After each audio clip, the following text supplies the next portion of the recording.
So what is my plan for my completely totaled and flooded out car? We need to talk.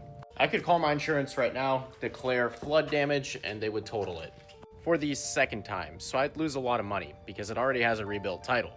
So I initially thought the water only got into the ECU area, but no, I was wrong. Water actually soaked up the floorboard all the way to here. Thankfully, it did not reach the floor on my back seats. That being said, before I started taking things apart, the car actually ran. That's a good thing. Not everything is fried. But all four O2 sensors are not working, and I think that's because of the relays getting fried up by the water. So even though it runs, it doesn't run great because obviously it's down a couple of cylinders when it's not getting proper readings from the O2.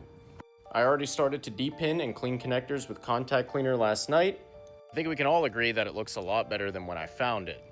I already explained this, but there's only one problem with depinning these connectors. These are a specialty terminal connector, meaning the 500-piece kit I bought does not have a terminal that actually fits or is the same. I ended up doing all my research and I can't find these terminal connectors anywhere. There's also the point that a lot of this wire loom was submerged, so the insulation may have soaked up some water and that can cause corrosion of the wires down the line, even if I repin these connectors and get them fresh up top. So I think before I replace the whole harness, I pick up a used one that's inspected and I splice in the areas that were just submerged. I paid $200 for this. So when I get the new harness, I'll splice in and cut all the way back here. That way, I don't have to worry about all of this corroding in the long run because it soaked up a whole bunch of water. There's only one risk in doing that.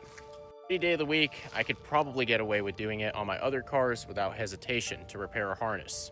The problem with cutting the wires and soldering in everything is that it may mess up the resistance of the wires.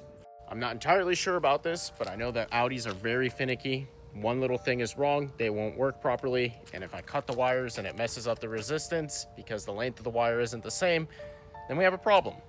And it will cause a lot of electrical issues. I'll be left with no choice but to then pick up another harness, pull the motor and trans, and reconnect everything.